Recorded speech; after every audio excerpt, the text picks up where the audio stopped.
धनंजय मुंडेंशी यावेळेस बोलणं टाळलं असल्याचं दिसलंय।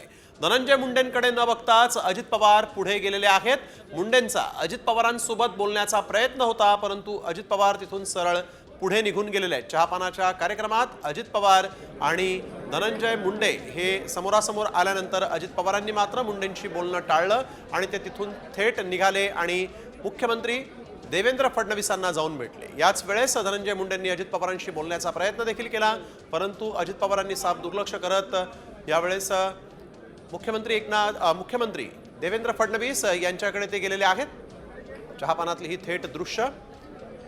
एकीकडे करुणा मुंडेंनी दावा केलेला आहे उद्या धनंजय मुंडे राजीनामा देतील आणि आता आपण बघतोय की अजित पवारांनी धनंजय मुंडेंशी बोलणं टाळत ते पुढे निघून गेले। चहापानाच्या कार्यक्रमातला हा सगळा प्रकार।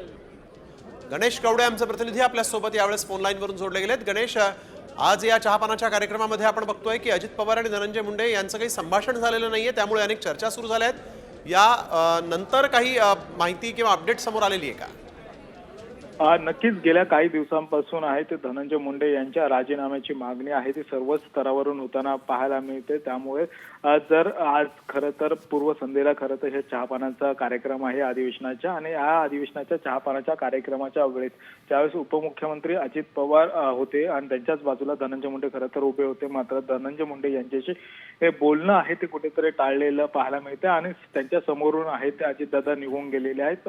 त्यामुळे कुठे गेल्या काही दिवसापासूनच्या ज्या ह्या चर्चा आहेत की धनंजय मुंडे राजीनामा देतील का, हे देखील पाहणं आता गरजेचं आहे। कारण की जर आता बघितलं असेल तर धनंजय मुंडे खरं तर गेल्या 3 कॅबिनेटला उपस्थित नव्हते आणि आज ते आलेले पाहायला मिळत आहेत। कारण की उद्यापासून खरं अधिवेशन सुरू होतं आणि याच अधिवेशनामध्ये प्रामुख्याने सर्वात महत्त्वाचा मुद्दा गाजणार। नक्कीच धन्यवाद गणेश, आपण दिलेल्या सविस्तर माहितीसाठी।